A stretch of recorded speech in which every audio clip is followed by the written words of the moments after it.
Grace Donnelly, 35, managed the Mason Mug Café in Mason, Georgia, a cozy spot near Fort Gringanger, a sprawling Marine base. Widowed 6 years ago when her husband, Staff Sergeant Michael Donnelly, died in Afghanistan, Grace poured her grief into making the café a haven. It wasn't about fancy coffee, just strong brews, warm mugs, and handwritten notes for veterans who found solace there. Every Wednesday, she hosted Heroes Hour, where vets like her father-in-law Ben, Vietnam vet Ralph, and ex-nurse Louisa gathered to share stories, laughter, or silence. Grace remembered names, birthdays, and who avoided coffee since Iraq. Her cafe was a home, not a business, where veterans felt human again. This crisp Wednesday morning, sunlight spilled through the windows, steam rising from cups like little ghosts. Grace, sleeves rolled, pinned her hair back, greeting regulars with a quiet nod. The bell jingled as Ray McMillan, a reserved ex-Marine, entered with Shadow, his service dog, in a red vest marked, "Do not pet." Grace waved, table by the windows open, Ray. He nodded, settling in the corner. The cafe hummed with warmth, veterans sipping coffee, swapping tales. Grace set out ceramic mugs saved for Heroes Hour, her hands steady, her heart full. She didn't know a storm was coming. Then, the door swung open with a whoosh. A man in a navy blazer, Logan Prescott, state health inspector, strode in, clipboard in hand. His eyes locked on Shadow. "That dog's a health code violation," he snapped, voice cutting through the chatter. Grace stepped forward, her calm unraveling. Today, everything would change. The Mason Mug Café fell silent as Logan Prescott, the health inspector, pointed at Shadow, Ray McMillan's service dog. "Animals carry dander, saliva, hair," he barked. "This is a food hazard. Remove that dog, or this cafe's done." Heads turned, coffee cups paused mid-sip. Ray stiffened, his hand tightening on his mug, Shadow still as stone by his side. Grace Donnelly stepped from behind the counter, her voice steady but firm. "He's a registered service dog, sir. Federal law permits him here." Prescott's frown deepened, his pen hovering over his clipboard like a weapon. "I don't care about the vest. Rules are rules." Grace's heart raced, but her resolve held. She glanced at Ray, his eyes fixed on the table, and felt the weight of every veteran in the room. "I won't ask a veteran to leave, nor his service dog," she said. "Write your report, but you're targeting a man who served this country." The room held its breath. A soft, "damn right," came from a corner table. Prescott's jaw clenched, his face reddening, but before he could retort, the door opened again. Deborah Lyle, the regional manager, stood in the doorway, her expression cold as ice. She'd seen everything. "Grace Donnelly," Deborah said, voice sharp, "you've violated health compliance policy in front of a state inspector. You're terminated." Gasps echoed, a spoon clattered. Grace stood frozen, then slowly untied her apron, hands trembling. She folded it, placed it on the counter, and whispered to Elena, the young barista, "Make sure Ray gets his refill." She walked out into the sunlight, head high, unaware someone had filmed it all. The cafe stood still, but a storm was brewing. Grace Donnelly's truck idled in her driveway, engine off, keys dangling. Coffee-stained jeans and her worn blue flannel clung to her as she replayed the morning, fired for defending Ray and his service dog, Shadow. Her phone buzzed, but she ignored it, staring at the road. Inside the Mason Mug, the air was heavy. Elena, the young barista, poured Ray's refill, her hands shaky. "I didn't know what to say," she'd later confess, "but I couldn't leave Grace's post." Ray sat silent, Shadow curled at his feet, ears twitching. Customers whispered, some leaving half-drunk coffee behind. Unseen, a customer's video of Grace's stand spread across social media like wildfire. Shared by veterans, locals, then strangers, it racked up thousands of views in hours. Comments poured in. "She's a hero. Shame on that inspector." Far away, in an office lined with military photos, Colonel Richard Gaines, a Marine with a debt to veterans, saw the clip. His phone rang. A call he couldn't ignore. Back at the cafe, a low rumble stirred the silence, like thunder over Georgia hills. Cups rattled, windows hummed. Customers stood, peering out. Through the morning mist, 4 military Humvees rolled into the lot, tires growling. Their lights cut the haze, parking in a deliberate line.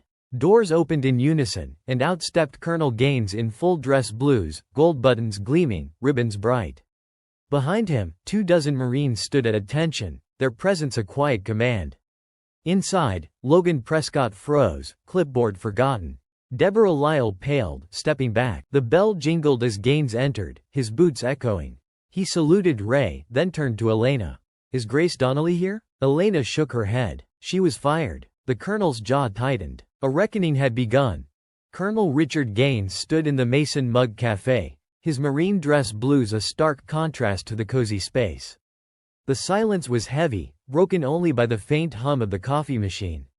Logan Prescott, the health inspector, stammered, "I didn't know he was a veteran." Gaines' voice was calm but cutting. "You don't need to know someone's story to show basic dignity." He turned to Elena, the barista, who clutched a coffee pot. "Grace was fired for this?" Elena nodded, voice small. "For standing up for Ray and Shadow." Ray McMillan, still seated, spoke softly. "She didn't flinch when I walked in with my dog. Just poured coffee, gave me a place to sit. First time I felt human in years." A tear rolled down a customer's cheek. Gaines nodded, then signaled the Marines outside. They moved with precision. 2 removed the corporate logo from the wall, folding it like a flag. Another replaced the chalkboard with a new sign. "Welcome to Grace's house, where honor is served daily." Deborah Lyle, the regional manager, tried to speak, but Gaines silenced her with a glance. "You made your choice. Now we make ours." He pulled out his phone, typed a message, and turned to Elena. Her phone buzzed. A direct message from Fort Gringanger. "They want Grace at base headquarters today," she said, eyes wide. Ray exhaled, shadows stirring at his feet. The café, once a place of quiet comfort, now pulsed with something bigger, a movement. Grace, unaware, sat in her truck, the message from the base waiting on her phone. She turned the ignition, heading toward Fort Gringanger, not knowing her life was about to shift. The Humvee's rumble still echoed in her rearview mirror. Grace Donnelly drove toward Fort Gringanger, her truck rattling down familiar roads. The message from the base, Colonel Gaines requesting her presence, sat heavy in her mind. Coffee stains marked her jeans, her blue flannel worn from years behind the counter. She wasn't sure why she was summoned, but a spark of hope flickered. The base loomed ahead, flags snapping in the breeze, cadence calls echoing. Grace, once a military wife, felt like an outsider now, her heart pounding as she parked. Colonel Gaines met her at headquarters, his khaki uniform crisp, his handshake firm. "Thank you for coming, Grace," he said, leading her down a hall lined with commendation plaques. They stopped at a door labeled, Veteran Transition and Wellness Initiative. Inside, folding chairs, whiteboards, and therapy mats cluttered the space. "This is our pilot program," Gaines explained. "We've struggled to launch it. We need someone who understands veterans, not from reports, but from life." Grace folded her arms. "I'm no therapist. No degree." Gaines smiled faintly. "You built a sanctuary with coffee and kindness. That's more than budgets achieve."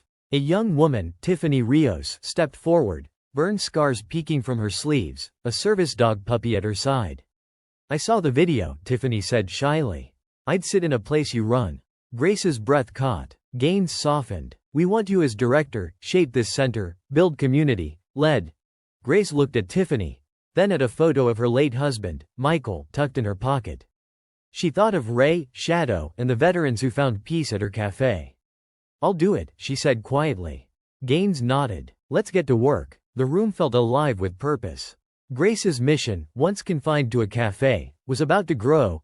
Grace Donnelly stood in the Veteran Transition and Wellness Center at Fort Gringanger, the bare walls and scuffed floors a blank canvas. She pinned a photo of her late husband, Michael, smiling outside the Mason mug, to the wall. No frame, just memory. The space hummed with possibility, a new heart for veterans. Grace didn't bring fancy plans. She brought her notebook from the cafe, filled with names, birthdays, and notes like, "Tiffany prefers tea." She started small, coffee pots, a whiteboard reading, "Who needs a ride?" A listener? And let veterans set the rhythm. Ray McMillan visited often, shadow curling up in a corner like it was home. Tiffany Rios came Tuesdays, sketching dogs and homecomings, her service puppy by her side. Elena, the Mason mug barista, stopped by Fridays, bringing coffee and laughter, helping Grace pick wallpaper or tweak the center's website. Veterans who hadn't set foot on base in years appeared, drawn by word of a place that felt like Grace's Café. She listened, remembered names, and allowed dogs without fuss, creating a space where silence was as welcome as stories. Some days were heavy, filled with quiet pain and refilled cups. Others buzzed with connection, spouses joined, hesitant but curious. The Mason Herald ran a story, "From Café to Command, Grace rebuilds trust." But not all were convinced. Auditors arrived, clipboards in hand, questioning Grace's lack of credentials. One asked sharply, "What certifications qualify you to counsel veterans?" Grace met his gaze. "None, just consistency and kindness." He scribbled, unconvinced, but the center's impact was undeniable. Veterans found peace, not programs. Grace's circle grew, not just full but open. A week later, a notice arrived. The center was under review for national expansion. Grace called it humbling. Others called it a victory. Grace Donnelly slipped into the Mason Mug Café unannounced, the bell jingling softly. The familiar scent of dark roast wrapped around her, but the space felt different. Photos of veterans, Ray, Tiffany, and others, lined the walls, and a new sign read, "Grace's Corner, where no one sits alone." Elena, behind the counter, grinned. "You're supposed to be famous now," she teased, sliding a mug across. Grace smiled. "Just here for coffee." She sat, tracing the grain of the table, her heart tugging. This place had been her anchor. The café buzzed with its usual warmth, but Grace's mind was on the wellness center. She'd built something bigger, yet the mug still called her. Later, she drove to a local fundraiser for veteran families, a modest event with crayon posters and folding chairs. She spoke without notes. "I didn't plan a program," she said. "I just refused to throw out a man and his dog." The crowd fell silent, then erupted in applause. In the back, Ray stood, his silver star pinned to his chest, offering a quiet salute. Back at the center that night, Grace added a photo to the wall. The café the day after the Humvees arrived, people shoulder to shoulder, dogs under tables, coffee in hand. She taped a card below it. "Legacy isn't what we build for ourselves, it's what we protect in others." The words settled in her. The café hadn't closed, it had grown, its spirit now in the center's fire pit chats and quiet corners. A young veteran stepped in, eyes nervous. "Is this for people like us?" he asked. Grace smiled. "It's for all of us." Her mission wasn't new, it was the same quiet stand, now echoing louder. Grace Donnelly sat in her office at the Veteran Transition and Wellness Center, surrounded by the hum of a space coming alive. Photos of veterans and dogs lined the walls, Michael's picture anchoring them. Colonel Richard Gaines entered, a sealed envelope in hand, stamped with the Department of Defense's gold emblem. "You'll want to sit for this," he said, his voice steady. Grace opened it, her eyes scanning the words. Nominated for the National Civilian Commendation for Distinguished Service to Veterans. Her breath caught. "I didn't do anything special," she whispered. Gaines chuckled. "That's why you're getting it." The letter invited her to speak at the National Veterans Advocacy Conference in Washington, D.C. Grace's knees weakened. "I'm no public speaker," she protested. "You are now," Gaines replied. She packed light, a blazer, Michael's old watch, and her café notebook with notes like, "Don't ask Ray about May 15th. At the airport, Ray McMillan surprised her, dressed in marine blues, shadow wagging beside him. "The base assigned me as your escort," he grinned. Grace laughed, nerves easing. "You clean up nice." In D.C., the conference ballroom dazzled, white tablecloths, brass podium, cameras flashing. Grace stepped to the microphone, her voice small but clear. "I'm not a general or a doctor. I ran a café. I served coffee, listened. Veterans didn't need fixing, they needed presence." The room leaned in. "I got fired for letting a man sit with his service dog. That changed everything. It's about dignity." Applause thundered. Ray, in the back, didn't clap, just nodded, like he'd heard his orders. Grace stepped off, heart pounding, unaware her words had ignited a spark. Back home, the center waited, its mission growing, rooted in her quiet stand. Grace Donnelly stepped outside the D.C. conference hall, the Potomac's glow fading into dusk. She needed air, the weight of her speech still settling. A man approached, gray suit, white beard, kind eyes behind thin glasses. "You don't remember me, do you?" he asked. Grace studied his face, a faint stir in her memory. He handed her a faded photo, her husband, Michael, and this man in uniform outside the Mason Mug, years before Michael's final deployment. "You poured me coffee the day I got my medical discharge," he said. "Your smile made me feel human again." Grace's fingers trembled, holding the photo. Words stuck in her throat. "It's yours now," he said, walking away. She clutched it, Michael's grin anchoring her. Back in Mason, the town planned a welcome celebration. But Grace returned quietly to the wellness center. Veterans lingered by the fire pit, their voices soft. She added 2 photos to the wall. The conference crowd's standing ovation and the old Café snapshot with Michael and the soldier. Below, she wrote, "Honor grows where kindness is consistent." A young veteran entered, eyes darting. "Is this for people like us?" he asked. Grace smiled. "For all of us." The center was alive. Ray and Shadow in their corner, Tiffany sketching, Elena bringing coffee and ideas. Critics still questioned Grace's lack of credentials, but their doubts faded against the center's impact. Veterans found refuge, not bureaucracy. The review for national expansion loomed, a testament to Grace's quiet power. She wasn't a general or therapist, just a woman who refused to let dignity be a casualty. Her notebook grew, pages filled with new names, new stories. The cafe's spirit lived here, its warmth now a beacon for healing. Grace Donnelly stood in the Veteran Transition and Wellness Center, its walls now a tapestry of photos, veterans, dogs, moments of quiet strength. The photo of Michael and the discharged soldier hung beside the conference snapshot, a bridge between past and present. Her notebook, worn from cafe days, overflowed with names and stories, a living record of lives touched. The center wasn't just a program, it was a promise kept daily. Veterans came for coffee, stayed for connection. Tiffany's sketches adorned the halls, Ray and Shadow claimed their corner, and Alina's laughter echoed on Fridays. Word of Grace's work spread beyond Mason. The Mason Herald called her, the heart of Fort Gringanger. The National Model Review passed. Her center was now a blueprint for others. At a quiet ceremony, Grace accepted the civilian commendation, her voice steady. "Dignity isn't a policy, it's a choice," she said.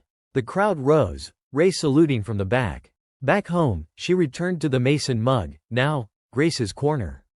Vets filled the tables, dogs napped below, and the air felt like home. Grace's story wasn't rare, it was a challenge. How many quiet heroes go unseen? How often do we honor veterans with words, not actions? Her stand for Ray and Shadow sparked a movement, proving small acts ripple. She didn't wear a uniform, but she defended what it stood for. At the center, a new veteran arrived, hesitant.